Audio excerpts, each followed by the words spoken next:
اسلام آپ کو سستی اور کاہلی نہیں سکھاتا، محنت فوکس کر کے کام کرنا ہے، بلکہ حدیث میں آتا ہے نبی صلی اللہ علیہ وسلم نے فرمایا اللہ ہر چیز میں احسان کو پسند کرتے ہیں۔ احسان پتہ ہے کسے کہتے ہیں؟ اردو میں احسان کا مطلب کسی پہ احسان کرنا، عربی میں احسان کا یہ مطلب نہیں، عربی میں یہ احسان کا لفظ نکلا ہے حسن سے۔ ایک لفظ ہوتا ہے اچھا، جس کو انگلش میں فیئر کہتے ہیں، فیئر اس کا مطلب کیا ہے؟ اچھا۔ ایک ہوتا ہے ایکسیلنٹ، ویل ڈن، گڈ کہتے ہیں نا، ایکسیلنٹ، چار ہو گئی، ایکسیلنٹ چار ہو گئی یعنی چار عمرے ہو گئے۔ اب ہر جگہ چار سے آپ کا دماغ ایک ہی طرف چلا جاتا ہے یار، وہ عمرے ہو گئے نا، ہوئی تو نہیں ہے نا، تو چار جابیں ہو گئیں، صحیح ہے نا؟ تو اسے کیا کہتے ہیں بھائی؟ ایکسیلنٹ۔ تو اللہ تعالی جب بھی وہ آپ کوئی کام کرے نا تو اس میں ایکسیلنسی ہونی چاہیے، وہ فیئر نہیں ہو بلکہ بہت اچھا ہو۔ یہ چیز اللہ کو کیا ہے؟ عبادت خاندانی طریقے سے، ذکر دل لگا کے، دعا دل لگا کے، اسی طرح کاروبار بھی بولو دل لگا کے، پڑھائی بھی دل لگا کے۔ نبی صلی اللہ علیہ وسلم کے اصحاب کو جو اللہ نے اتنی کامیابی عطا کی نا، حضرت حذیفہ بن یمان کو نبی نے حکم دیا یہودیوں کی زبان سیکھیں، عبرانی، کیونکہ یہودی بہت سازشیں کرتے تھے مسلمانوں کے خلاف، اپنی زبان میں کرتے تھے، ان کو سمجھ میں نہیں آتی تھی۔ تو اللہ کے نبی نے حکم دیا کہ حضرت حذیفہ بن یمان کو کہ ان کی زبان سیکھو تاکہ یہ ہمارے خلاف سازشیں نہ کریں۔ حضرت حذیفہ بن یمان کہتے ہیں میں نے 15 دن میں ان کی زبان سیکھ لی۔ کتنے دنوں میں؟ آپ کا کیا خیال ہے سستی کے ساتھ یہ کام ممکن ہے؟ اگر ہمارا والا توکل ہوتا حضرت حذیفہ بن یمان میں، ہمارے یہاں 15 سال سے انگلش سیکھنے کی کوشش میں لگے ہوئے، سیکھ نہیں پاتے، ایسے انسٹیٹیوٹ کھلے ہوئے، بچپن سے پڑھے ہی جا رہے ہیں، ابھی بھی نہیں آئی، کیونکہ فوکس ہی نہیں کرتے کسی کام کو۔ کوئی کام کرنے آئے گا اس کے بیچ میں دوسرا کام گھسڑ دیں گے، اس کے بیچ میں تیسرا کام گھسڑ دیں گے۔ پاکستان میں 99% لوگوں کو پتہ ہی نہیں ہے کہ میں نے کرنا کیا ہے، تو فوکس کیسے کرے گا؟ اسکول جاتا ہے تو پھر کہتا ہے یار پڑھائی میں کچھ نہیں رکھا ہوا، پڑھ بھی رہا ہوتا ہے، جب کچھ نہیں رکھا ہوا تو چھوڑ کے کچھ اور کر لے بھائی، لیکن سائڈ میں پڑھائی بھی چلا رہا ہوگا، پھر کچھ اور کر رہا ہوگا، اس میں جو بیڑا غرق کر رہا ہے وہ ایک نئی کہانی ہے، پھر کبھی قصے لے کے سناؤں گا آپ کو۔ تو حضرت حذیفہ بن یمان کہہ سکتے تھے کہ میں تھوڑا سا کوشش کرتا ہوں سیکھنے کی، اللہ نے سکھانا ہوگا تو بغیر محنت کے بھی سکھا دے گا، نہیں سکھانا ہوگا تو محنت کے ساتھ بھی نہیں سکھائے گا۔ کیا خیال ہے بھائی؟ انہوں نے فوکس کیا بھائی، 15 دن اوڑھنا بچھونا کس کو بنایا کہ زبان سیکھنی ہے، اور کوئی گرامر کی کتابیں نہیں تھیں۔ یقیناً جا کے یہودیوں کو کسی کو یا تو ہائر کیا ہوگا یا ان کو بولتے ہوئے دیکھا ہوگا، پھر وہ رٹے لگائے ہوں گے یا جو بھی کیا ہوگا، یہ تو انہوں نے ہمیں نہیں پتا کیسے سیکھی، کچھ اس میں اللہ کی طرف سے صلاحیتیں بھی ہوتی ہیں، گاڈ گفٹڈ بھی ہوتی ہیں، کچھ نبی کی دعاؤں کا اثر بھی ہوگا، سب کچھ ہوگا، لیکن اپنی محنت بھی کوئی کم ہوگی کیا؟ تو ایسے فوکس کیا۔ حضرت معاویہ نے پہلا بحری بیڑا بنایا ہے، اتنا بڑا سمندر کا لشکر تیار کیا کہ جس پر پوری مسلمان نیوی کو لا کے سمندر پہ سوار کر دیا، ہزاروں کی تعداد میں، جبکہ اس سے پہلے ایسے بحری بیڑے کی کوئی مثال مارکیٹ میں بولو تھی نہیں۔ بھائی کیا ضرورت ہے سمندر کی فوج تیار کرنے کی، اتنی لہریں ہوتی ہیں، پھر اس میں اتنا آپ پھٹوں کو ملا کے اتنی بڑی فوج کو آپ سمندر پہ بھائی ڈوب بھی سکتی ہے، دوسرے ملک پہ حملہ کرنا کون سا فرض ہے؟ بائی روڈ چلے جاؤ۔ کیا خیال ہے بھائی؟ چھوڑ دو یار، نا نا نا نا، ان کو پتا تھا دنیا میں سروائیو کرنے کے لیے اسٹرگل اور محنت کیا ہے ضرور۔ حضرت معاویہ رضی اللہ تعالی عنہ کا بھی اس امت پہ بہت بڑا احسان ہے، پتہ ہے آپ کو، ان کے اختلاف اپنی جگہ اصحاب رسول کے وہ سیاسی اختلافات تھے، لیکن ان کی اسلام کے لیے خدمت بھی بہت ہے۔ بہت مضبوط حکومت حضرت معاویہ رضی اللہ تعالیٰ عنہ نے قائم کیا جب حضرت حسن آپ کے ہاتھ پہ بیعت ہوئے تھے، اس کے بعد وہ اختلاف ہوا ہی نہیں، پھر حضرت معاویہ کی زندگی میں کوئی اختلاف نہیں ہوا۔ تو کیسی محنت کی۔ تو آج کیا ہو گیا ہے، مسلمانوں کے جو پٹنے کی وجہ ہے نا، مار کھانے کی وجہ ہے، مذہب کا جہاں استعمال صحیح کرنا ہے وہاں ہو نہیں رہا، جہاں نہیں کرنا ہے وہاں ہو رہا ہے. تبھی میں سستی کے خلاف بار بار بیان کرتا ہوں. ابھی جمعے کو بھی میرا اسی پر بیان ہوا ہے. سارا مسئلہ قوم کا کیا ہے؟ جو سست آدمی ہے وہ گناہ بھی نہیں چھوڑتا, وہ قوم پہ بوجھ بھی بنتا ہے, اس کی صحت بھی اچھی نہیں ہوتی, اس کے اخلاق بھی اچھے, جملہ کمپلیٹ کیا کرو بھائی, نہیں ہوتے. یہ ساری چیزیں سستی کا نتیجہ ہیں. وہ جلد باز بھی ہوتا ہے, پتہ ہے آپ کو, حالانکہ لگے گا کہ سست آدمی تو جلد باز نہیں ہوتا. سست آدمی ہوتا ہے خواہشات کا غلام. جو خواہشات کا غلام ہوتا ہے وہ نتیجے کی فکر نہیں کرتا, کہتا ہے اپنی خواہش پوری کرو. سست اسے ہلا ہی نہیں جائے گا نا کمبخت سے. تو حضرت حذیفہ نے 15 دن میں سیکھی. تو ایک انتہا میں, وہ جو بیان میں کہاں دائیں بائیں نکل گیا, ایک انتہا کیا ہے, خواہشات کے غلام بنے ہوئے ہیں. دوسری انتہا کیا ہے, دنیا کو ایسی لات ماری ہے جو کرنے کے کام ہے وہ بھی نہیں کر رہے ہوتے. تو نقصان کیا ہوتا ہے, برباد ہو جاتی ہیں لوگوں کی زندگیاں. تو مجھے کہنے لگے, میں نے کہا باہر آپ کو جاب مل رہی ہے, یہاں آپ گھاس کھا رہے ہو, دھکے مل رہے ہیں ہر جگہ سے, تانے مل رہے ہیں, تو چلے جاؤ. کہہ رہے ہیں میرا ایمان ہے جو اللہ وہاں کھلا سکتا ہے وہ یہاں بھی کھل. میں نے کہا یہ بول دیتا کہ مجھے وہاں گناہ کا خطرہ ہے, کوئی مسئلے ہیں, تو پھر چلو اگر ایسا کوئی خطرہ نہیں ہے تو اللہ وہاں بھی کھلا رہا ہے یہاں بھی کھلا رہا ہے. تو اللہ میاں نے کیوں سمندروں کا حکم دیا کہ اللہ نے تمہارے لیے سمندر مسخر کیے تاکہ تم اللہ کی روزی تلاش کرو. اللہ کہتے ہیں میں نے کوئی سمندر مسخر نہیں کیے, جو اللہ سمندروں میں کھلا سکتا ہے وہ تمہیں گھر پہ بھی کھلا سکتا ہے. کیا خیال ہے, سمندری جہاز میں جانے کی بالکل ضرورت نہیں ہے. اللہ میاں تو اتنے فضائل سنا رہے ہیں سمندروں کے, تبھی سمندری تجارت ہی اصل تجارت ہے. جس کے پاس سمندر ہے نوٹ چھاپنے کی مشین ہے. پاناما میں ہو کر آیا نا, نوٹ چھاپنے کی مشین ہے پاناما. وجہ اس کی ہے کہ 2 سمندروں کے بیچ میں انہوں نے راستہ بنا لیا. جتنے سمندری جہاز جائیں گے ٹیکس دے کر جائیں گے, روزانہ کروڑوں اربوں روپے کی آمدن ہے ان کی. اتنا سا ملک ہے, ارننگ بہت زیادہ, لیکن قبضہ اس پر امریکہ کا ہے. امریکہ نے اس کو بولا ہوا ہے کہ تم اپنی فوج نہیں بنا سکتے, جب تمہیں کوئی مسئلہ ہوگا ہم تمہاری مدد کریں گے, اور مسئلہ ہے یا نہیں یہ بھی ہم بتائیں گے. یہ جملہ میں نے اپنی طرف سے ایڈ کیا ہوا ہے. امریکہ کا جو پاناما سے معاہدہ ہوا وہ تو یہ ہوا, پہلے پاناما کی آرمی تھی, امریکہ نے ختم کروا دی نا. بولے بدتمیز, یہ حرکتیں نہیں کیا کرو, فوج نہیں رکھا کرو, ٹھیک ہے نا. تو پورا کنٹرول کر کے نا, اور پھر بولا کہ ہم جا رہے ہیں, اب تم پہ کوئی بھی مسئلہ ہوگا ہمیں بتانا. تو یہ معاہدہ ہو گیا. تو میں ویسے بتا رہا ہوں جنرل نالج کے لیے کہ پورا معاہدہ یہ نہیں ہوگا. پورا معاہدہ یہ ہوگا کہ کوئی بھی مسئلہ ہوا تو ہم تمہاری مدد کے لیے فوجیں داخل کریں گے. مسئلہ ہے یا نہیں ہے یہ بھی کون بتائے گا, ہم بتائیں گے. ہم بتائیں گے بہت شدید مسائل چل رہے ہیں تمہارے ساتھ, تمہیں ابھی امریکن آرمی کی ضرورت ہے, ہم آ رہے ہیں. تم بولنا بھائی کوئی مسئلہ نہیں ہے, خدا کے نہیں, ہم بتائیں گے مسئلہ ہے. سمجھ لو کہ نہیں سمجھ رہے.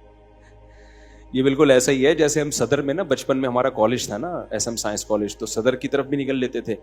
تو اس میں کچھ جعلی حکیموں نے اپنے بندے چھوڑے ہوئے ہوتے ہیں. جعلی حکیموں نے نا بندے چھوڑے ہوئے ہوتے ہیں. وہ بندے آ کے کیا کرتے ہیں نوجوانوں کو, یہ آپ کی آنکھوں کے گرد جو حلقے ہیں نا یہ خون کی کمی ہے, اور آپ کے ناخن بھی پیلے ہیں, آپ کو علاج کی ضرورت ہے, تو یہ مطلب ہے بہترین. تو ایسے لڑکوں کو گھیر گھیر کے وہ, حالانکہ وہ حلقے تو کبھی نیند نہ ہونے سے ہو جاتے ہیں, کبھی ویسے ہی ہو جاتے ہیں, تو وہ خود ہی بتاتے بھی تھے کہ آپ بیمار ہیں, ٹھیک ہے, لہذا آپ کو ہم سے علاج کرانا پڑے گا. تو یہ پالیسی ہوتی ہے بڑے ملکوں کی, جو وہ بتاتے ہیں کہ آپ اس وقت بہت کرائسس میں چل رہے ہیں, اور کرائسس کو دور کرنے کا راستہ کس کے پاس ہے. اصل میں وہ خود کرائسس میں آئے ہوئے ہوتے ہیں, تو ان کو پیسے چاہیے ہوتے ہیں, تو پھر وہ دوسرے, اب یہ سیاسی باتیں لے کے بیٹھ جاؤں گا میں. خیر, تو جس کے ہاتھ میں پاور ہے نا, سمجھ لو دنیا بات کس کی سنتی ہے, اسی کی. دنیا سنتی کس کی ہے, جس کے ہاتھ میں ڈنڈا ہے. تو ابھی سپر پاوروں کے پاس پاور ہے, جو وہ کہیں گے غریب ملک بولو سنیں گے, بولیں گے آپ بالکل صحیح کہہ رہے ہیں, اور جو آپ کہہ رہے ہیں, جیسے فرعون نے کیا کہا تھا موسیٰ علیہ السلام کے مقابلے میں, فرعون نے کہا تھا, ایک فرعون کے قوم میں نا ایک شخص مسلمان ہو گیا تھا جس نے ایمان چھپایا ہوا تھا. اس نے کہا بھائی یہ موسیٰ علیہ السلام جو بات کر رہے ہیں, شو یہ کیا کہ میں فرعونی ہی ہوں, تھا وہ فرعونی لیکن دل میں مسلمان ہو گیا تھا. اس نے کہا بھائی یہ ایک شخص ہے جو کہہ رہا ہے ہمارا ایک خدا ہے, تو اس کی بات ہم اتنی جلدی کیوں انکار کر رہے ہیں, ایسا نہ ہو کہ وہ واقعی سچا پیغمبر ہو. اور پھر پچھلی قوموں کو دیکھو کیسے بڑی بڑی قومیں تباہ ہوئی ہیں. پہلے بھی پیغمبر آئے ہیں, جنہوں نے پیغمبروں کی باتوں کو نہیں مانا وہ تباہ ہوئے. تو نیوٹرل بن کے نا فرعونیوں کو سمجھا رہا تھا محل میں کہ بھائی ایک بندہ ہے, اس کی بات تو سنو نا, ہو سکتا ہے وہ واقعی سچا پیغمبر بھی تو ہو سکتے ہیں. فرعون نے پوری تقریر سننے کے بعد پتہ ہے کیا کہا تھا؟ قال فرعون ما اریکم الا ما ارى وما اهدیکم الا سبیل الرشاد. دیکھو میں تم لوگوں کو وہی مشورہ دوں گا جو میری کھوپڑی میں آئے گا, اور میری کھوپڑی میں ٹھیک بات آتی ہے, غلط بات کے لیے میری کھوپڑی ڈیزائن ہی نہیں ہوئی ہے. وما اهدیکم الا سبیل الرشاد کا اصل ترجمہ تو یہ بنتا ہے کہ میں تمہیں وہی بتاؤں گا جو درست بات ہوگی. لیکن اتنا کانفیڈنٹلی فرعون نے کہا کہ میں اس کا اپنا ایک ترجمہ کرتا ہوں, اپنے اسٹائل میں ترجمہ کرتا ہوں, تاکہ فرعون کے جو کہنا چاہ رہا تھا نا اس کو آپ کے دماغ میں ڈال دوں. فرعون کیا کہنا چاہ رہا تھا؟ وما اهدیکم الا سبیل الرشاد. کیا مطلب؟ کہ یہ جو کھوپڑی ہے نا, فرعون اپنی کھوپڑی کو کہہ رہا تھا, یہ غلط بات کے لیے ڈیزائن ہوئی نہیں ہے. اس میں ایسے سافٹ ویئر ہی نہیں ہے کوئی غلط بات آ جائے. اس میں ہمیشہ کون سی باتیں آتی ہیں؟ ٹھیک بات. لہذا جب ٹھیک ہی آئے گا تو میں تمہیں وہی بتاؤں گا جو ٹھیک ہوگا. غلط بات تیرے بھائی نے آج تک کبھی بولو کی. یہ جیسے آج تاجروں کو چونا لگانے کا اسٹائل ہوتا ہے نا, تاجر لوگ کسٹمر کو جو چونا لگاتے ہیں اسی اسٹائل میں لگاتے ہیں نا. یار کیا ایسے سمجھائیں؟ دیکھو جب خریدار کے پاس کوئی بندہ آتا ہے نا, یہ کپڑا انکل یہ کتنے کا دیا کیسے, بھائی دیکھو آپ چونکہ اپنے پرانے آدمی ہو, میں آپ کو غلط چیز تو دے ہی نہیں سکتا. یہ ہوتا ہے ان لوگ کو چونے لگانے کا طریقہ. آپ کو تو آپ کے سے تو اپنا پرانا تعلق ہے, آپ تو مفتی صاحب ہیں, آپ تو حاجی صاحب ہیں, اچھا آپ تو تبلیغ میں, اچھا ہم تو خود تبلیغ میں وقت لگاتے ہیں, تو آپ سے تو ہم غلط معاملہ کر ہی نہیں سکتے. تو ان کو وہ والا کپڑا نکال کے لاؤ, وہ لے کر آؤ, وہ جو جاپان سے اوریجنل جاپانی ہے نا وہ لا کے, تو پھر وہ جاپانی کہہ کے پورا پہنا دے گا آپ کو, اور آپ سمجھ رہے ہو کہ میرے سے تو یہ غلط بات کہہ سکتا ہی نہیں. ابے جو آپ کے علاواؤں سے غلط کہہ سکتا ہے تو آپ کیا مریخ سے آئے ہوئے ہو؟ جو ایماندار ہوتا ہے وہ آپ کے ساتھ بھی اور دوسروں کے ساتھ بھی, جو بے ایمان ہے وہ دوسروں کے ساتھ بھی اور آپ کے ساتھ بھی. جو 1 روپے چراتا ہے وہ 1 کروڑ بھی موقع ملے گا چرائے گا, اور جو 1 کروڑ نہیں چراتا وہ 1 روپے بھی نہیں چراتا. 1 روپے جو نہیں چراتا وہ 1 کروڑ بھی نہیں چراتا. سمجھتے ہو کہ نہیں سمجھتے؟ چور چور ہوتا ہے, اس کو جہاں موقع ملے گا ہاتھ صاف کرے گا, اور جو ایماندار ہوتا ہے وہ 1 روپے بھی نہیں لے گا کسی کا. دیکھو جو بے نمازی ہوتے ہیں وہ نماز نہیں پڑھتے, ان کو آپ بولو کہ 1 کروڑ روپے دیں گے, ہو سکتا ہے پھر بھی نہ پڑھیں, ہو سکتا ہے پڑھ لیں. لیکن جو نماز پڑھتا ہے نا اس کو آپ بولو 1 کروڑ روپے لے لے, آج فجر کی نماز چھوڑ دے, وہ سوتے میں چھوڑ دے گا, پیسے لے کے نماز نہیں چھوڑے گا. وہ کہے گا جب میں نے پڑھنی ہے تو میرے لیے اب 1 کروڑ 1 ارب 10 خرب سب برابر ہیں. جو نمازی ہوتے ہیں نا وہ کہتے ہیں بھائی یہ تو پیسے لے کے نہیں چھوڑ سکتے, سستی میں چھوڑ دے گا, ایک الگ بات ہے. سمجھتے ہو کہ نہیں سمجھتے ہو؟ تو اسی طرح فرعون نے بھی نا بالکل وہی جو ہمارے تاجروں کا اسٹائل ہے, سب تاجروں کی بات نہیں کر رہا, بات تو سب تاجروں کی کر رہا ہوں, لیکن پھر بھی میں سب تاجروں کی بات نہیں کر رہا. تو وہ اس طرح سے مال بیچتے ہیں کہ یار آپ کے لیے اسپیشل یہ آفر ہے, باقی آپ سے کیا ہم نے پروفٹ لینا, آپ سے کیا ہم نے نفع لینا, آپ کو کیا ہم نے بیوقوف بنانا, آپ سے تو ہم اب 2 نمبری کر ہی نہیں سکتے. تو فرعون کا بالکل یہی اسٹائل تھا اپنی پبلک کو سمجھانے کا. وما اہدیکم الا سبیل الرشد. 2 باتیں کی فرعون نے, کہا ما اریکم الا ما ارى. پہلی بات تو میں تمہاری باتوں میں نہیں آؤں گا, میں تمہیں وہ بتاؤں گا جو میری کھوپڑی میں آئے گا, اس لیے یہ تو نکال دو کہ تمہارے مشوروں پر میں عمل کروں گا, کہ موسیٰ کی بات سنو, غور کرو, مشورے کرو کہ واقعی پیغمبر ہیں یا نہیں ہیں. یہ اس خوش فہمی میں نہ رہنا کہ میں تمہاری باتیں مان لوں, میں ہمیشہ وہ کہتا ہوں جو میری کھوپڑی میں آتا ہے. اب یہاں ایک اشکال ہوگا کہ حضور آپ کی کھوپڑی غلط بھی تو ہو سکتی ہے, آرڈر پہ بنوائی ہے کیا, کوئی الگ قسم کی کھوپڑی لا کے لگی ہے, یہ جنت سے آئی ہوئی کھوپڑی ہے, غلط بھی تو ہو سکتی ہے نا. اس کا فرعون نے اگلے جملے میں جواب دیا, وما اہدیکم الا سبیل الرشاد. یاد رکھنا ہمیشہ میری کھوپڑی درست فیصلہ ہی کرتی ہے, آج تک کبھی ایسا نہیں ہوا کہ کھوپڑی میری ہو اور فیصلہ غلط ہو. یہ 2 باتیں جمع نہیں ہو سکتی, کھوپڑی فرعون کی اور باتیں غلط, یہ نہیں ہو سکتا. It isn't possible. انگلش میں بھی سمجھا دیا فرعون نے, اس زمانے کی جو بھی انگلش تھی. تو it isn't possible to do this. یہ نہیں ہو سکتا کہ کھوپڑی فرعون کی ہو اور اس میں جو چیزیں آ رہی ہیں وہ غلط ہو. یہ تم لوگ کے ساتھ ہو سکتا ہے. میری ماں نے جو مجھے دودھ پلایا تھا وہ دودھ نہیں تھا تو سب کی مائیں تو فرعون نے کیا کہا کہ جو آپ سب کی جتنی بھی کھوپڑیاں ہیں ان میں اس بات کا چانس ہے کہ وہ صحیح بھی ہو سکتی ہیں اور غلط بھی. یہاں سے ایک اور بات یاد آ رہی ہے. دیکھو میں بیان میں جتنی باتیں علمی باتیں ہیں، یہ کوئی قصے کہانیاں نہیں، وہ سب مارکیٹ میں پارسل کرتا ہوں. ہمارے ایک دوست ہیں، اہل حدیث ہیں، قابل احترام ہے میرے لیے. ابھی ان کا ایک کلپ چل رہا ہے، امام ابو حنیفہ کا اسپیشل نام لے لے کے نا کہ امام حنیفہ بہت اچھے تھے لیکن غلطی تو ہر ایک سے ہو سکتی ہے، تو ابو حنیفہ سے کیوں نہیں ہو سکتی؟ سمجھ رہے ہو؟ مجتہدین معصوم تو نہیں ہوتے، ابو حنیفہ سے بھی تو ہو سکتی ہے. میرا دل چاہ رہا تھا میں ان کو فون کر کے کہوں کہ حضرت ہم نے کب کہا کہ نہیں ہو سکتی؟ بات یہ ہے کہ ان سے غلطی کا جتنا امکان ہے نا، آپ سے غلطی کا امکان ان سے زیادہ ہے. یہ کیسی بات ہے کہ ان سے نہیں ہو سکتی آپ سے ہو سکتی، ان سے ہو سکتی ہے آپ سے نہیں ہو سکتی؟ تو یہ کیوں لوگوں کو کہہ رہے ہیں کہ ابو حنیفہ سے؟ مقصد صرف ابو حنیفہ سے کاٹنا ہے. سمجھ میں آ رہی ہے بات کہ نہیں آ رہی؟ بار بار کے مجتہدین جو ہیں ابو حنیفہ، مالک، شافعی، احمد بن حنبل، ان سے بھی غلطی ہو سکتی ہے، ہم ان کے پابند نہیں ہیں، ہم قرآن و حدیث کے پابند ہیں. بھائی قرآن حدیث کے ابو حنیفہ بھی پابند تھے، آپ بھی پابند ہیں، یقیناً ہیں، لیکن ابو حنیفہ جب قرآن و حدیث کو بیان کریں گے اس میں غلطی کا امکان کم ہے، اور آپ جب بیان کریں گے تو غلطی کا امکان زیادہ ہے. اور پھر بھی یقین نہ آئے نا تو کبھی ہم سے ملیں، ہمارے پاس آئیں خوشبو لگا کے، تو ہم آپ کو بتائیں گے ابو حنیفہ سے اجتہادی غلطیوں کا امکان کم ہے، اور آپ لوگوں نے جو فتوے دیے ہیں نا اس میں امکان بہت زیادہ ہے. کتنے کلپ ہیں جو ہم نکال کے چلائیں گے آپ کے. سمجھتے ہو کہ نہیں سمجھتے؟ تو جو ایکسپرٹ ہوتا ہے اس سے امکان کم ہوتا ہے، معصوم ہم کسی کو نہیں مانتے، اسی وجہ سے ماہرین کو فالو کیا جائے گا. دیکھو ایک ڈاکٹر ہے، کیا علاج میں اس سے غلطی کا امکان نہیں ہے کیا؟ اب ایک عام آدمی جو اس لیول کا ڈاکٹر نہیں ہے، چند کتابیں پڑھی ہیں اس نے، وہ کلینک کھول کے بیٹھ جائے اور کتابوں سے آپ کو دکھا رہا ہو یہ اس کا علاج یہ ہے، اس کا علاج یہ ہے، اس کا علاج یہ، آپ کہتے ہیں یار اتنے بڑے بڑے ایکسپرٹ ڈاکٹر تو کچھ اور کہہ رہے ہیں، آپ کہیں وہ معصوم ہے کیا؟ ان سے غلطی کا امکان نہیں ہے؟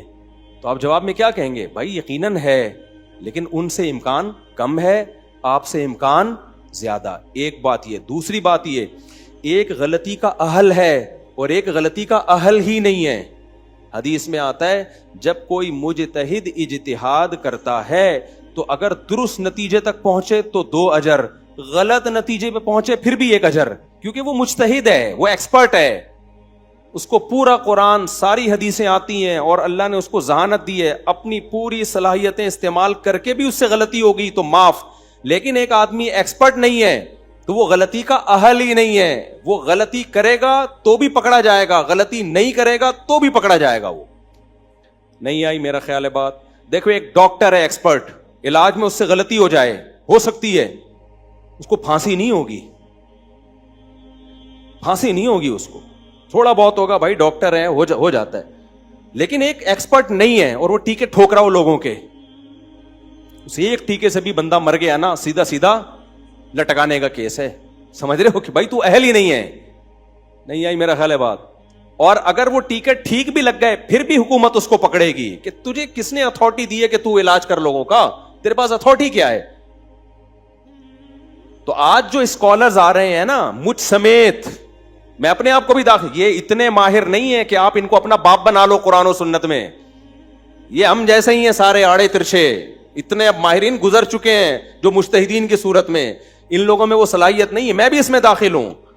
یہ وہ اتنے ایکسپرٹ ہو بھی نہیں سکتے اب، کیونکہ ہمارا علم جو ہے نا 1400 سال کے بعد جو ہم علم حاصل کر رہے ہیں اس میں وہ اوتھینٹسٹی ہو ہی نہیں سکتی جو تابعین اور تبع تابعین کے دور میں جنہوں نے علم حاصل کیا. وہ سندوں کے محتاج نہیں تھے، وہ ڈائریکٹ تابعین تبع تابعین کو نمازیں پڑھتے ہوئے دیکھ رہے تھے. وہ تو ڈائریکٹ صحابی تابعین سے جا کے مسئلہ پوچھتے تھے. کوئی صحابی سے پوچھ رہا ہے، کوئی تابعین سے پوچھ رہا ہے، کوئی تبع تابعین سے، اپنی زمانے کے لوگوں کو نماز پڑھتے ہوئے دیکھ رہے ہیں، مسائل پہ فتویٰ دے. ان کو علم آج کوئی چاہے اہل حدیث ہو، چاہے دیوبندی ہو، چاہے بریلوی ہو، اس لیول کا ہو ہی نہیں سکتا ہے. لہذا آپ ان سے کٹا کے کہہ رہے ہو کہ قرآن و حدیث میں ہماری تشریحات کو فالو کرو. بھائی آپ کی کیا حیثیت ہے؟ اب لوگ کہتے ہیں اچھا مفتی طارق مسعود نے کہہ دیا ہماری بھی کوئی حیثیت نہیں ہے. یقیناً نہیں ہے. مجتہدین کے مقابلے میں، آپ کے مقابلے میں ہم نہیں کہہ رہے کہ ہماری حیثیت نہیں ہے. کبھی خوشبو لگاؤ. یہ خوشبو لگا کے پتہ ہے میں کیوں کہہ رہا ہوں؟ وہ میں نے جب بتایا نا گلگت میں بھی غریب لوگ ہیں، وہاں قربانی کریں، تو کسی گلگتی کا کمنٹس آئے ہوئے تھے، مفتی صاحب گلگت میں بڑے مالدار لوگ ہیں، آپ کہہ رہے ہو غریب ہیں، کبھی گلگت آؤ نا خوشبو لگا کے پتہ چلے گا. کمنٹس میں آئے ہوئے تھے. تو مجھے لگا یہ گلگتی نے اپنی توہین سمجھی ہے.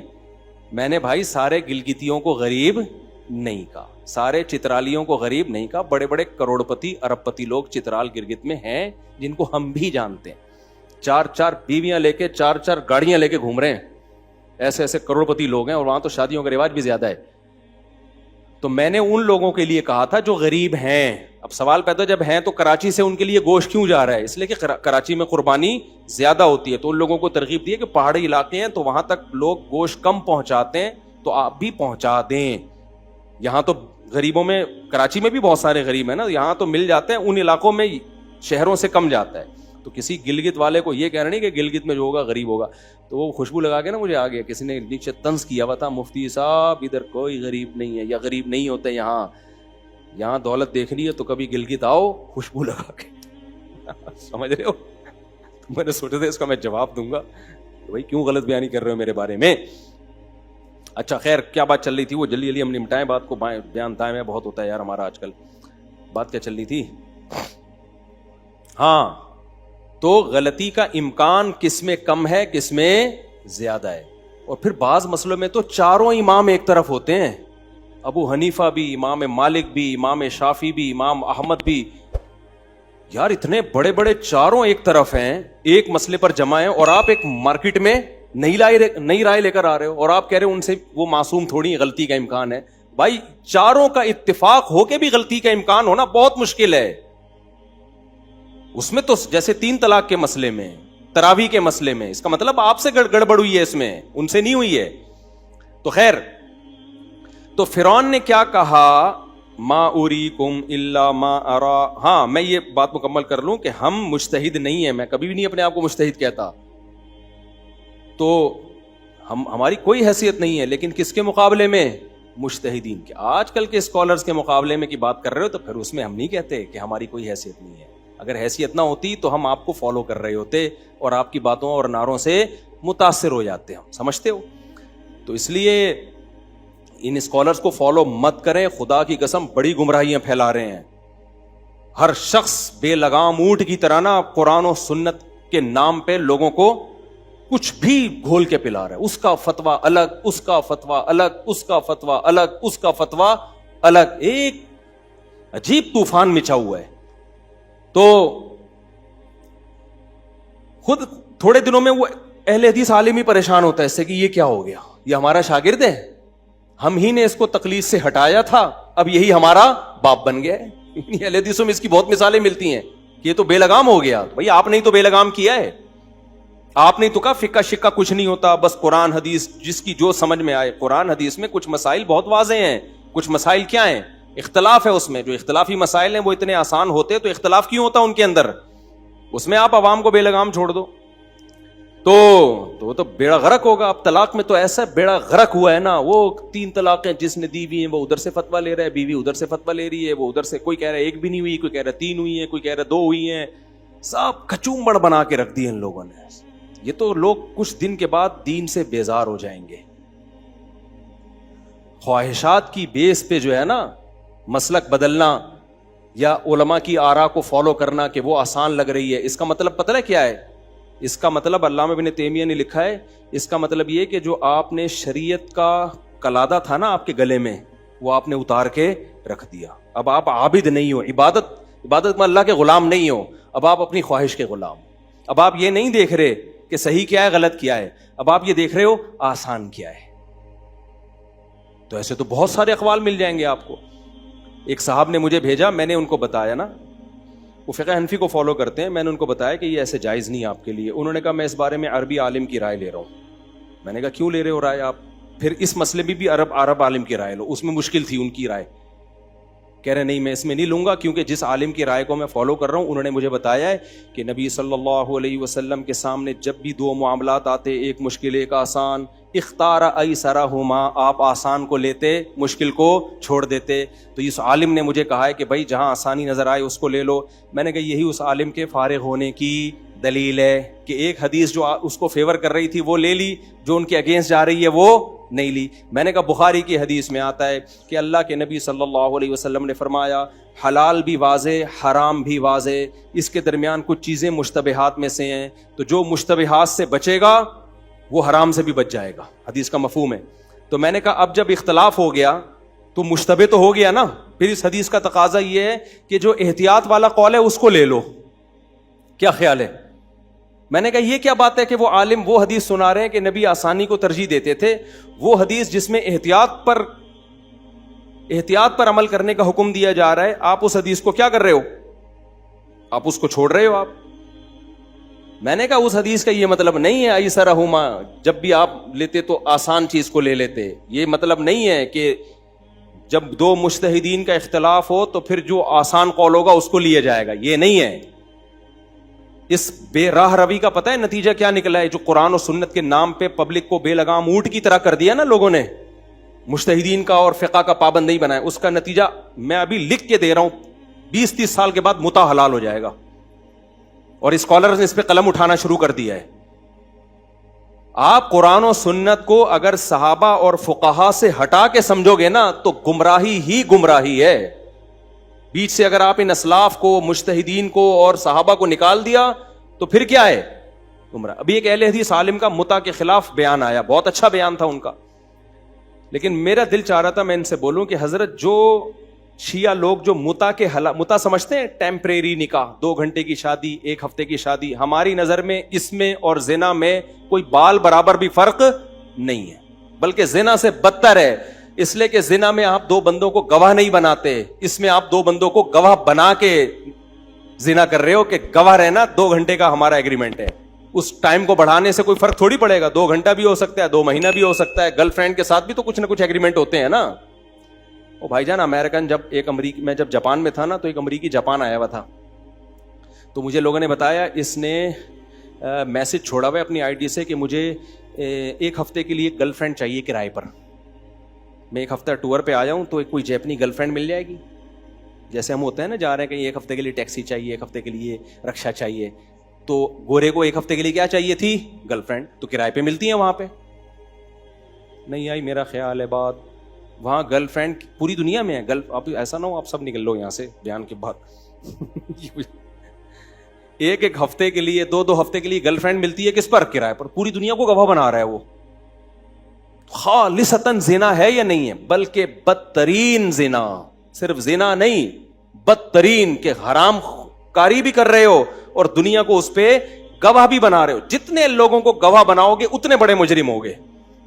تو متا میں, زنا میں بال برابر بھی فرق نہیں ہے. اہل حدیث اس کی مخالفت کر رہے ہیں متا کی, اچھی بات ہے, لیکن آپ کو پتا ہے کل یہ حلال ہو جائے گا. کیوں؟ 3 طلاق کو 1 کرنے کی جو اہل حدیثوں نے دلیلیں دی ہیں نا, اسی ٹائپ کی دلیلیں متا کے بارے میں بھی ہیں. لیکن ہم 3 طلاق کو 1 کرنے کے بارے میں کیا کہتے ہیں؟ بھائی صحابہ نے اس کو فالو نہیں کیا. 3 طلاق کو 1 کہنے کی جو دلیل ہے, جو اہل حدیث دیتے ہیں کہ نبی حضرت عبداللہ بن عباس کہتے ہیں ہم نبی کے دور میں 3 طلاق کو 1 شمار کرتے تھے, ابو بکر کے دور میں 3 کو 1 شمار کرتے تھے, عمر کے ابتدائی دور میں بھی 3 کو 1 شمار کرتے تھے. حضرت عمر نے کیا لا بنا دیا, 3 کتنی ہوں گی؟ 3. تو حضرت عمر کا یہ سیاسی فیصلہ تھا, اصل وہی ہے جو قرآن و سنت میں ہے. 3 کتنی ہوتی ہیں؟ 1. اس کے ہم جواب کیا دیتے ہیں؟ او بھائی بالکل اسی طرح کی حدیث جابر بن عبداللہ متا کے بارے میں بیان کرتے ہیں کہ ہم نبی کے دور میں متا کیا کرتے تھے, ابو بکر کے دور میں متا کیا کرتے تھے, حضرت عمر نے متا کو کیا الگ کر دیا؟ حرام. یہی دلیل کون دے رہا ہے؟ شیعہ دے رہے ہیں. متا اور صحیح مسلم کی حدیث ہے یہ. صرف حدیث دیکھ کے فوراً متاثر ہو جانا اور فتویٰ دے دینا, اگر یہ امت کو بے لگام کر دیا جائے تو جیسے 3 طلاقیں 1 ہیں, چند سالوں بعد متا بھی کیا ہو جائے گا؟ بولو, حلال. کیا برداشت کر لو گے یہ اپنی سوسائٹی میں؟ نہیں یاری میرا خیال ہے بات. اس کا کیا جواب ہے؟ بھائی یہ جابر بن عبداللہ کی اپنی رائے ہے, ان کو نہیں پتا تھا کہ متا نبی کے دور میں حرام ہو چکا ہے. یہی کہیں گے نا اس کے بارے میں, ورنہ عمر رضی اللہ تعالیٰ عنہ ایک حلال کو کیسے حرام کر سکتے ہیں؟ یہ کیسے پاسبل ہے کہ وہ حلال کو حرام کر دیں؟ اور سارے صحابہ خاموش بھی رہے. یہ ممکن نہیں ہے. حضرت عمر سے اگر ایک غلطی ہوگی تو باقی صحابہ سے بھی خاموشی ہو سکتی ہے. ہم کہتے ہیں صحابہ غلط نہیں ہو سکتے.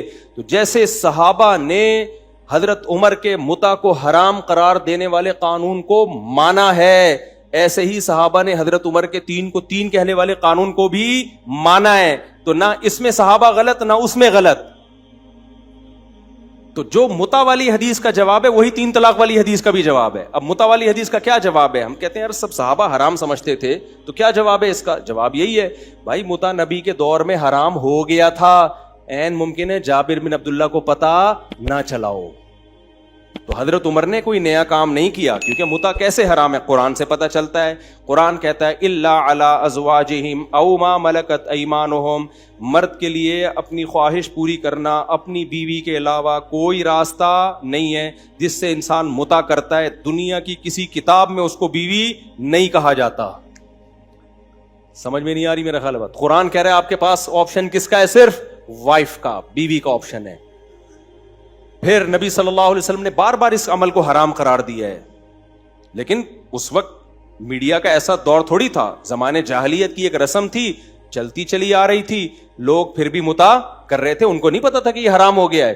حضرت عمر نے اسی حرام کو اپلائی کیا ہے کہ بھائی اب زنا والی سزا دوں گا, کوڑے ماروں گا اس کو, میں شادی شدہ ہوگا تو رجم کروں گا. سمجھتے ہو کہ نہیں سمجھتے ہو؟ حضرت عمر نیا کام نہیں کر سکتے. بالکل اسی طرح زمانہ جاہلیت میں 3 طلاقیں ایک سمجھی جاتی تھیں, چاہے ایک مجلس میں ہو یا الگ الگ مجلس میں ہو. اس میں ایک مجلس کا کہیں تذکرہ نہیں ہے, 1 مہینے میں ہو یا 3 مہینے میں ہو, ایک سمجھی جاتی تھی. یہ عبداللہ بن عباس کی صحیح حدیث ہے موطا کی, حضرت عائشہ سے بھی اس طرح کی روایت منقول ہے. پھر اللہ نے قرآن میں حکم نازل کیا کہ یہ حکم منسوخ, اب 3 کے بعد تمہیں رجوع کا حق بولو نہیں ہے. تو منسوخ ہو گیا, لیکن عین ممکن ہے جیسے متع کا بہت سارے صحابہ کو, بعض صحابہ کو علم نہیں ہوا کہ حرام ہے, ایسے ہی عین ممکن ہے 3 طلاق کے ایک والے مسئلے کا بعض صحابہ کو علم نہ ہو کہ وہ حرام ہو گئی. اب 3 کے بعد رجوع کا حق نہیں ہے, کیونکہ ہمیں حدیث ہی سے پتہ چلتا ہے کہ نبی کے دور میں اکٹھی 3 طلاقیں آپ کی محفل میں دی گئی ہیں اور آپ نے اس کو نافذ کیا ہے. بخاری کی حدیث ہے. سمجھ میں نہیں آ رہی میرا خیال ہے بات؟ یہ میری کتاب ہے نا طلاق ثلاث پر, وہ کبھی پڑھ لیں. اس لیے میں کہتا ہوں یہ اہل حدیثوں نے بہت بڑا بلنڈر کیا ہے جو 3 طلاق کو ایک کہتے ہیں, کخ بھی نہیں ملتا ہمیں اس میں. اور پھر بھی یقین نہ ہے کوئی اہل حدیث کا بڑا عالم آئے خوشبو لگا کے, تو جواب دوں گا انشاءاللہ. یہ مجھے بلا لو, میں خوشبو لگا کے آ جاؤں گا. تو سمجھتے ہو ایک سے غلطی ہوگی نا, سارے صحابہ سے غلط ہو رہی. حضرت عمر بھی غلط کر رہے ہیں 3 کو 3 قرار دے کر, حضرت علی بھی اسی کو فالو کر رہے ہیں, حضرت عثمان بھی اسی کو فالو کر رہے ہیں, پھر عبداللہ بن مسعود بھی اسی کو فالو کر رہے ہیں, پھر عبداللہ بن عباس جو حدیث کے راوی ہے وہ بھی 3 کو 3 قرار دے رہے ہیں. اور بھائی جان, اور جب ان سے کہا جائے کہ یہ سارے غلط تھے, کہہ رہے ہیں یہ معصوم نہیں ہے, ان سے غلطی کا امکان ہے. ہم نے کلمہ نبی کا پڑھا ہے, عمر کا, عثمان کا, علی کا, عبداللہ بن مسعود کا نہیں پڑھا. او بھائی جان, یہ معصوم نہیں تھے, ہم مانتے ہیں, لیکن ان سے غلطی کا امکان کم ہے, آپ سے غلطی کا امکان زیادہ ہے. اس لیے میں 3 طلاق کے مسئلے میں بہت سینسیٹیو ہوں. اس مسئلے میں اہل حدیث کا فتویٰ لے کے 3 طلاقوں کے بعد بیوی کو رکھنا جائز نہیں ہے. قیامت میں خدا کو کیا منہ دکھاؤ گے تم؟ اللہ کہے گا عمر کا فتویٰ تھا 3 ہوتی ہیں. اہل حدیث پتہ ہے گڑبڑ کیا کرتے ہیں؟ حنفیوں کے فتوے کو مت مانو, حنفیوں کے فتوے کو, یہ تقلید کی اندھی تقلید ہے. بھاڑ میں جائے, آپ حنفیت کو ایک طرف رکھو. ابو حنیفہ نے جو 3 کو 3 کہا نا, حنفی ہونے کی وجہ سے نہیں کہا ہے, اس لیے کہ عمر کا قانون تھا, عثمان کا قانون تھا, علی کا قانون تھا, عبداللہ بن مسعود کا قانون تھا, عبداللہ بن عباس کا قانون تھا, ابو ہریرہ کا قانون تھا, عبداللہ بن عباس کے شاگرد اکرمہ کا قانون تھا. کتنے لائن لگی ہوئی ہے صحابہ کے فتووں کی. وہ میری کتاب ابھی چھپنے والی ہے, پڑھ لینا وہ انشاءاللہ. تو جو 3 طلاق کو ایک کہہ کے رکھتا ہے نا اور کہتے ہیں میں حنفیوں کو نہیں مانتا, میں قرآن حدیث کو مانتا ہوں, جب خدا تمہیں قیامت میں بلائے گا نا اور اللہ کہے گا کہ عمر غلط تھے اور اہل حدیث ٹھیک تھے, اہل حدیثوں کا مقابلہ ابو حنیفہ سے نہیں کراؤ اس مسئلے میں. اہل حدیثوں کا مقابلہ کس سے کراؤ؟ اہل حدیث کا مقابلہ مجھ سے نہیں کراؤ کہ مفتی طارق مسعود کا فتویٰ 3 ہوتی ہیں اور اہل حدیث کا فتویٰ 3 ہوتی ہیں. تو اہل حدیث چونکہ قرآن حدیث کو فالو کرتے ہیں اس لیے ہم ان کو مانیں گے. مفتی طارق مسعود تو حنفی ہے. یہ کہہ کے دنیا میں تو تم الو بنا سکتے ہو لوگوں کو, آخرت میں یہ عذر نہیں چلے گا, کیونکہ قرآن جہاں طلاق کے حکام بیان کرتا ہے نا, وہاں کہتا ہے یہ اللہ کی حدود ہیں, باؤنڈری ہے, اس کو کراس کرنے کی اجازت نہیں. تو دنیا میں تم یہ کہہ سکتے ہو مفتی طارق مسعود کا فتویٰ یہ حنفی ہے اور وہ قرآن حدیث کو مانتے ہیں. بھائی جان صحابہ زیادہ قرآن حدیث کو مفتی طارق مسعود اگر 3 کو 3 کہتا ہے نا, اس لیے نہیں کہ میرا فتویٰ ہے, اس لیے کہ عمر کا قول, عمر کا قانون ہے, عثمان کا قانون ہے, علی کا قانون ہے, عبداللہ بن مسعود کا فتویٰ ہے, عبداللہ بن عباس کا فتویٰ ہے. یہ سارے حوالے میری کتابوں میں, اور بھی بہت سارے صحابہ ان کے حوالے میری کتاب میں لکھے ہوئے اور میں نے یوٹیوب پہ ڈالے بھی ہیں. یہ سمجھتے ہو گے نہیں سمجھتے؟ تو اللہ کو کیا جواب دو گے؟ اللہ کہے گا علی نے بھی غلطی کی, صحیح ہے نا, رضی اللہ عنہ, ان کو نہیں پتا تھا قرآن حدیث کیا ہے. عثمان نے بھی غلطی کی, ان کو نہیں پتا تھا قرآن و حدیث بولو کیا ہے. عمر نے بھی غلطی کی, ان کو نہیں پتا تھا قرآن و حدیث میں کیا ہے. عبداللہ بن عباس جو حدیث کے راوی ہیں جو تم پیش کرتے ہو, وہ خود اس حدیث کے خلاف فتویٰ دے رہے ہیں, ان کو بھی نہیں پتا تھا قرآن حدیث کا مطلب کیا ہے. تم نئے آئے ہو کیا؟ یہ فوراً جواب میں کہیں گے کہ فلاں صحابی کا فتویٰ ہے کہ 3 ایک ہوتی ہیں, تو یہ اختلافی مسئلہ ہے, لہذا من صحابی کی رائے لے رہے ہیں. کسی صحابی کا فتویٰ نہیں ہے, یہ ذہن میں رکھنا. اہل حدیث اس مسئلے میں جب پھنستے ہیں نا, تو پتہ ہے کیا کرتے ہیں, جب قرآن حدیث میں پھنستے ہیں تو پھر دیوبندیوں کے حوالے دینا شروع کر دیتے ہیں کہ فلاں دیوبندی نے لکھا ہے کہ 3 ایک ہوتی ہیں, فلاں دیوبندی نے لکھا ہے کہ 8 تراویح اصل ہیں. جہاں پھنسے قرآن و سنت میں فوراً حوالے کس کے آئیں گے؟ بھائی سارے دیوبندی بھی لکھ کے, کتاب بھی لکھ کے چلے جائے, ہماری صحت پہ کوئی اثر بولو نہیں پڑتا اس, کیونکہ ہم قرآن و سنت کو مانتے ہیں. ہم نے کلمہ علماء دیوبند کا نہیں پڑھا, اور نہ ہمارے علماء دیوبند نے دیوبندیت کا کلمہ پڑھا ہے. ہم نے کبھی ٹھیکہ لیا ہی نہیں ہے غلط چیز میں علماء دیوبند کا دفاع کرنے کی. اگر ان سے کوئی غلطی ہوئی ہے تو وہ غلطی کا ہم نے ٹھیکہ لیا ہی نہیں ہے. سمجھتے ہو؟ اکابر کا بھی یہی عقیدہ ہے کہ ہم نے اپنے کسی اکابر کی غلط بات کو ٹھیک کرنے کی کوشش بولو نہیں کرنی ہے. تو یہ اتنی لمبی تقریر اس لیے ہو گئی کہ یہ جو فرعون نے کہا تھا نا, میں جو کہہ رہا ہوں وہ بالکل ٹھیک ہے, تو یہ فرعونیت کی جراثیم آج بھی پائے جاتے. اپنی رائے کو اتنے بڑے بڑے علاموں کے مقابلے میں لا کے پیش کر دینا, اس سے کیا ہوگا بھائی؟ آپ کو اگر نہیں سمجھ میں آتا آپ مت فالو کرو. عوام کس کو فالو کرے گی؟ عوام قرآن حدیث کا سمجھنے میں فقہا کی طرف جائے, یہ زیادہ بہتر ہے بنسبت آج کے اسکالرز کی طرف آنے کی. تو اب وہ میں بات کو مکمل کر رہا ہوں. یہ جو طلاق ثلاث کا مسئلہ ہے نا, یہ متع جیسا ہی ہے بالکل.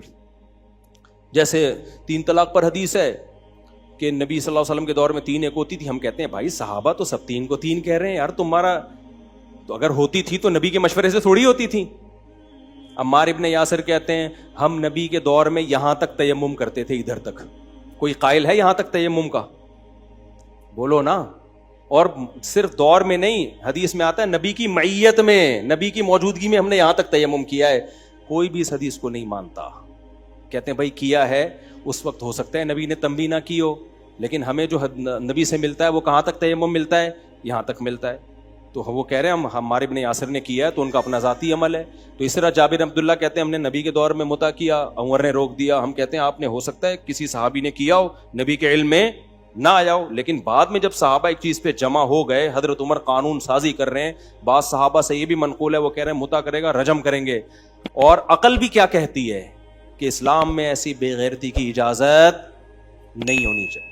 تو بالکل اسی اسٹائل میں دلائل 3 طلاق کے بھی ہیں. تو ہم اہل حدیث بھائیوں سے کہتے ہیں کہ حضرت آپ نے جس طرح کھینچا تانی کر کے 3 کو 1 کیا ہے نا, اس سے آسانی سے کھینچا تانی, آسانی زیادہ کھینچے تانی نہیں کرنی پڑتی. متع حلال اس سے زیادہ آسانی سے ہوگا, سمجھتے ہو؟ متع اس سے زیادہ, کیونکہ جابر بن عبداللہ جو کہہ رہے ہیں نا کہ ہم نبی کے دور میں متع کرتے تھے, عمر نے پابندی لگائی, جبکہ عبداللہ بن عباس کہہ رہے ہیں 3 نبی کے دور میں 1 ہوتی تھی, عمر نے 3 کی ہیں. تو عبداللہ بن عباس کا صحیح سند سے فتویٰ ہے کہ 3 ہوتی ہیں. اس کا جواب دینا آسان ہے, متع کا جواب دینا مشکل ہے. آپ کے پاس اصل دلیل یہی ہے کہ بھائی ہم کس کو ہم ائمہ مجتہدین جو اہل سنت والجماعت کے ان کو فالو کرتے ہیں, اور وہ چاروں اس پر جمع ہیں. اہل سنت والجماعت کے جو امام ہیں 4, وہ چاروں اس پر جمع ہے کہ متع اور زنا میں کوئی فرق نہیں ہے. تو ہم وہ تشریح مانیں گے جو ان کی ہے. اگر آپ اپنی طرف سے تشریحات کا دروازہ کھول دو گے نا تو امت کا پروگرام بڑھ گیا. یہ بھی حلال ہوگا متع کچھ دنوں میں. اور ایک صاحب نے تحریر لکھی کہ ایکچولی نوجوان جو باہر ملکوں میں جاتے ہیں ضرورت کے پیش نظر زنا سے بچنے کے لیے, ایکچولی اتنی پرابلمز ہوتی ہیں, تو علماء کو اس پہ غور کرنا چاہیے. اختلافی مسئلہ ہے, بعض تابعین سے جواز منقول ہے. اور بعض جو ہے نا وہ اسلاف میں بعض لوگوں سے اس کا جواز منقول ہے. تو اختلافی تو مانو نا, پہلے ہی ہم سے منوائیں گے اختلافی ہے, اس کے بعد پھر کہیں گے جب مسئلے میں اختلاف ہوتا ہے تو لچک ہوتی ہے, تو ضرورت کے بیس پہ دوسری قول پر عمل کرنا کیا ہو جاتا ہے, جائز ہو جاتا ہے. لہذا پھر وہاں سے کیا کرو گے, جواز کا فتویٰ لو. جب تک ہم زندہ ہیں انشاءاللہ ایسا ہونے نہیں. اور جو بے غیرت دلیل دینا متا کے حلال ہونے کی, اس کو بول تو اپنی بیٹی متا کے لیے پیش کر, تو اپنی بیٹی اناؤنسمنٹ فیس بک پہ ڈال کے یہ متا کے لیے تیار ہے. تصویر نہ لگاؤ, نام پتہ دے دو اس کا. کوئی کرے گا غیرت مند, یہ ایک دم غصے میں آئے گا نا, وہ کیا خیال ہے بھائی غصہ کیوں ہو رہا ہے, اس میں بے غیرتی والی کیا بات ہے, ایک چیز حلال ہے تو غصہ کیا. اپنی بچیوں کے رشتوں کے لوگ اشتہارات ڈالتے ہیں کہ نہیں ڈالتے, اس میں کسی کو غصہ آتا ہے؟ ابے کیا ہو گیا, وہ کہ بغیرتی سمجھی جاتی ہے. شادی دفتر میں بھی جاتے ہیں, بھائی ہماری بچی ہے, اتنی کوالیفیکیشن ہے, کوئی مناسب سا منڈا ہو تو خوشبو لگا کے ہمارے گھر اس کو بھیج دیں. سمجھ میں آ رہی ہے بات, اس میں کوئی بغیرتی نہیں سمجھی جاتی. حضرت موسیٰ علیہ السلام کی جو اہلیہ تھے, ان کے والد نے خود رشتہ پیش کیا کہ میری بیٹی میں آپ سے اس کا نکاح کرنا چاہتا ہوں. حضرت فاطمہ کا نکاح نبی صلی اللہ علیہ وسلم نے خود کس پہ پیش کیا, حضرت علی پہ. حضرت فاطمہ, سیدہ فاطمہ جب بالغ ہوئی, بہت رشتے آئے, فرمایا میں نے ان کو کن کے لیے رکھا ہے, علی کے لیے. بڑی فضیلت ہے سیدنا علی کی, ہے نا. تو اسی طرح صحابہ میں یہ تھا. حضرت, تو بہت ساری مثالیں ملتی ہیں. اگر یہ متع حلال ہے اس دلیل کی بیس پہ کہ جابر ابن عبداللہ صحیح مسلم میں کہتے ہیں نبی کے دور میں ہم متع کیا کرتے تھے, ابو بکر کے دور میں, اور عمر نے پابندی لگائی ہے. اگر اس حدیث کی بیس پہ حلال ہے تو بھائی اپنی بیٹی آپ اشتہار دو کہ ہمارے ہاں متع سینٹر کھلا ہوا ہے. سمجھ میں آ رہی ہے بات کہ نہیں آ رہی؟ متع سینٹر ہے اور اپنی بیٹی کوئی پیش کرے, یہ سن کے بھی اس کو کانپنے لگے گا غصے سے, اس کا مطلب یہ بے غیرتی ہے, اور بے غیرتی اسلام میں جائز بولو نہیں ہو سکتی. تو وہ حدیث کا وہ مطلب نہیں ہے جو لیا جا رہا ہے. تو یہ جو لوگ کہتے ہیں نا کل ما صح فہو مذہبی اور رسول اللہ صلی اللہ علیہ وسلم, جو کچھ نبی سے حدیث ثابت ہے میرا مذہب ہے, اتنا آسان کام یہ ہوتا نا فقی مسائل میں. جو حدیث جیسے آ گئی آپ نے عمل کرنا ہے, تو پھر متع بھی حلال ہوگا. پھر اور بہت سارے مسائل ہیں, تو تبھی اجتہاد ہوتا ہے. مجتہدین بیٹھتے ہیں, بڑے بڑے اسکالرز جو گزر چکے ہیں, انہوں نے زندگیاں کھپا دی ہیں قرآن حدیث کو سمجھنے میں, مرتب کرنے میں. اب جب مرتب ہو گیا تو ہم اسی کے پابند ہیں, ہمیں اس سے دائیں بائیں ہٹنے کی اجازت نہیں ہے. اور اگر کوئی اسکالر ہٹتا ہے تو اپنی ذات کی حد تک ہٹے, وہ پبلک کو اس پہ لانے کی کوشش مت کرے. وہ بڑا غرق کر دے گا وہ لوگوں کا, ہو رہا ہے غرق. اور ابھی متع پہ باتیں شروع ہو گئی ہیں کہ ایکچولی وہ مجبوری ہوتی ہے کہ نوجوان کیا کرے, کہاں جائے, تو مجبوراً ہم شیعہ مسلک سے لے لیتے ہیں, یا فلاں تابعی کا یہ مذہب ہے. ایسے شاذ اقوال تو ہر جگہ مل جائیں گے آپ کو. تو ایسے کسی نے مضمون لکھا ہوا تھا, مجھے اس پہ غصہ آ رہا تھا. میں نے کہا مجبوری میں زنا کو تم حلال قرار دے رہے ہو تو مجبوری کس بات کی رہ گئی؟ کتنا ٹائم لگتا ہے, جاؤ کسی طوائف کو پکڑو, 2 گواہ لے کر آؤ, بولو 2 دن کی شادی ہو رہی ہے ہماری, 1 ہفتے کی شادی ہو رہی ہے ہماری, اور 1 ہفتے بعد طلاق کے بغیر آٹومیٹکلی نکاح کیا ہے ختم. تو یہ زنا ہی تو ہے. فیملی سسٹم کو بچانے کے لیے اسلام نے زنا کو حرام قرار دیا تاکہ کمبختوں شادیاں کرو. جو کرنے کا کام ہے, اس سے وہ اس کا پروگرام اور بھی بڑھ جائے گا. جب متع سینٹر کھلیں گے تو شادیوں کا رواج بڑھے گا یا کم ہوگا؟ اور بیڑا غرق ہو جائے گا. متع سے کون چاہتا ہے کہ میری اولاد ہو؟ 1 ہفتے کی جو بیوی ہوتی ہے اس سے کوئی اولاد چاہتا ہے؟ کون چاہے گا اس سے اولاد ہو؟ تو اس لیے ہم اس بغیر, کبھی جب کوئی متع کے فضائل سنا رہا ہو نا فیس بک پہ, اس کو بولو اس پہ دلائل نہ علمی دیا کرو. یہ علمی دلائل سے مسئلہ, عوام میں اتنی علم دلائل سمجھنے کی صلاحیت نہیں ہوتی. اس سے کیا ہوگا, عوام آہستہ آہستہ اس کو ایکسیپٹ کرنا شروع کر دے گی, کیونکہ عوام کے پاس علم نہیں ہوتا. وہ جب دلائل دیکھیں گے نا, یہ حدیث فلانی حدیث, فلانے صحابی کا قول, فلانے تابعی کا قول, اور فلانے بخاری کے راوی اس کی طرف منسوب, تو ایسی چیزوں سے آہستہ آہستہ عوام کہتے یار دلائل تو ہیں بیٹا دلائل. حالانکہ وہ کتنے پانی میں ہیں وہ دلائل, ان کی حیثیت کیا ہے وہ تو صحیح علماء جانتے ہیں, ان میں وزن کتنا ہے. ایک صاحب نے کہا کہ دیکھو شریعت میں مسئلہ یہ ہے کہ جو اختلافی مسئلہ ہوتا ہے نا, اگر گورنمنٹ اس پہ فیصلہ کر دے جج, تو وہ نافذ ہو جاتا ہے. مثال کے طور پر سعودی عرب میں چاند 1 دن پہلے نظر آتا ہے, یہاں کے علماء کو اس پر اشکالات ہیں, خود سعودیہ کے علماء کو بھی اشکالات ہیں. اب اختلاف ہے علماء کا اس میں کہ وہ ٹھیک ہے یا نہیں, لیکن جب گورنمنٹ نے فیصلہ کر دیا, سعودی عدالت نے فیصلہ کر دیا, تو وہ سب کے لیے نافذ. خوب سمجھو اس مسئلے کو, تھوڑا علمی بات ہے, بور نہ ہو جائیں کہیں آپ. جہاں بھی مجتہدین کے درمیان اختلاف ہوتا ہے نا کسی مسئلے میں, تو اس میں اب ریاست نے اگر کوئی فیصلہ کر دیا تو پھر شریعت میں وہ فیصلہ نافذ ہو جاتا ہے. سمجھتے ہو؟ مثال کے طور پر کسی نے طلاق بائن دی بیوی کو, ایک طلاق دی بائن. اب آپ تھے انڈونیشیا میں, ملیشیا میں, وہاں کی عدالت شافعی فقہ کو فالو کرتی ہے. آپ کا کیس گیا کورٹ میں, ٹھیک ہے نا. اب کورٹ تو شافعی فقہ پہ فالو کر رہی ہے. کورٹ نے فیصلہ کر دیا کہ بھائی ایک طلاق امام شافعی کے ہاں بائن ہوتی نہیں ہے, وہ لازمی رجعی ہوتی ہے. کورٹ نے فیصلہ کر دیا کہ آپ کو رجوع کا حق ہے. تو شریعت میں یہ قانون اور ضابطہ ہے کہ جج کا فیصلہ آپ کے جو مسلکی اختلاف ہے اس سے بالاتر ہوگا, کیونکہ اللہ نے حکم دیا ہے کہ اطاعت کرو حکومت کی, تو وہ نافذ ہو جائے گا آپ کے اوپر. سمجھتے ہو؟ آپ آج کل کے اسکالر کی آپ بدماشیاں دیکھو, اس قانون اس اصول سے کیسے کھیل رہے ہیں. چند دن پہلے کے اسکالر کی ایک تحریر چلی کہ 3 طلاقوں کے بعد لوگوں کے گھر اجڑ رہے ہیں, ہم ایسا کرتے ہیں گورنمنٹ سے یہ قانون پاس کروا کے کہ وہ 3 طلاق کو 1 قرار دے.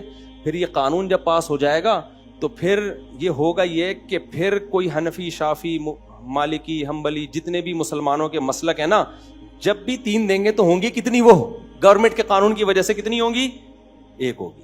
کیونکہ حکومت کا قانون وہ اختلافی مسئلے میں القضاء یرفع الخلاف, جو قاضی کی قضا ہے نا, جج کا فیصلہ, وہ اجتہادی مسئلے میں اختلاف کو ختم کر دیتا ہے. سمجھتے ہو؟ تو میں اب آپ کو بتا رہا ہوں کہ کس قدر ایک چیز کو آج کل کے اسکالر جن کے پاس علم میں عمق نہیں ہے, گہرائی نہیں ہے, وہ کیسے اسلامی اصول اور ضابطوں کا غلط استعمال کرتے ہیں. یہاں کیا میں نے پھر اس پہ لکھا, میں نے کہا یار یہ اس نے کتنی بڑی ضلالت کی ہے. 2 ضلالتیں ہو رہی ہیں. نمبر 1, پہلی بات تو یہ کہ 3 طلاق کا مسئلہ اختلافی ہے ہی نہیں, یہ تو بنایا گیا ہے اختلافی. یہ جبکہ ہے جب دلائل دونوں طرف ہو, اختلاف ہو صحابہ میں, ائمہ مجتہدین میں, جبکہ یہاں چاروں امام کیا ہیں, اہل سنت کے جتنے بھی مجتہدین ہیں وہ سب کیا ہیں, اس پر متفق ہیں. تو اختلافی مسائل میں ہوتا ہے, اجماعی مسائل میں حکومت کا فیصلہ معتبر نہیں ہوتا. مثال کے طور پر حکومت یہ قانون بنا دے کہ متع کی پرمیشن ہے, تو کیا حلال ہو جائے گا متع؟ آپ کہو بھائی بعض مجتہدین کا تو اختلاف تھا, تابعین میں ہمیں بعض اقوال ملتے ہیں کہ متع کو جائز سمجھتے تھے. ہم کیا کہیں گے, بھائی اہل سنت والجماعت کے چاروں امام اس پر متفق ہیں کہ متع کیا ہے, حرام. تو یہ اتفاقی مسئلہ ہے. اب گورنمنٹ اگر لا بنا بھی دے نا متع کے حلال ہونے کا, تو وہ حلال نہیں ہوگا. تو 3 طلاق پر بھی اجماع ہے. دوسری بات یہ کہ اگر کوئی مسئلہ اختلافی ہو, جج کی ذاتی رائے یہ ہو, جج بھی مجتہد ہو, غور و فکر کر کے وہ ایک رائے قائم کرتا ہے, تو چونکہ وہ حکومت میں ہے جس کی اطاعت کا ہمیں حکم ہے, پھر جب وہ فتویٰ دیتا ہے تو وہ اختلاف میں نافذ ہوگا. یہ مطلب نہیں ہے کہ آپ کو پتہ ہے قول کمزور ہے, ضعیف ہے, آپ اس بیس پہ گورنمنٹ سے جا کے پاس کرواؤ تاکہ یہ نافذ ہو جائے. اس کی عالم اسلام میں کوئی مثال نہیں ملتی. یہ دین کے ساتھ بدترین خیانت ہے. نہیں آ رہی میرا خیال ہے بات سمجھ میں؟ یہ تو جج فیصلہ قرآن و سنت میں غور کر کے ایک فیصلہ نافذ کر دے تو جج کی بات مسلکی اختلاف پر کیا ہوگی, شریعت میں حاوی ہوگی, کیونکہ وہ بھی اسلام کا ہی ہے اور قرآن و سنت سے غور کر رہا ہے. یہاں جج کون سا قرآن و سنت میں غور کر کے فیصلہ کرتے ہیں؟ یہاں تو جج جو ہے, آپ نے جا کے اسلامی نظریاتی کونسل کو کہا کہ جج کو مشورہ دو, پتہ ہے کہ قول کمزور ہے, پھر مشورہ دے کے نافذ کروا دیا. یہ قضا یرفع الخلاف نہیں ہے, کیونکہ یہ دین کے ساتھ مذاق ہے, یہ دین کے ساتھ بدترین تحریف ہے. یہ سمجھتے ہو کہ نہیں سمجھتے ہو؟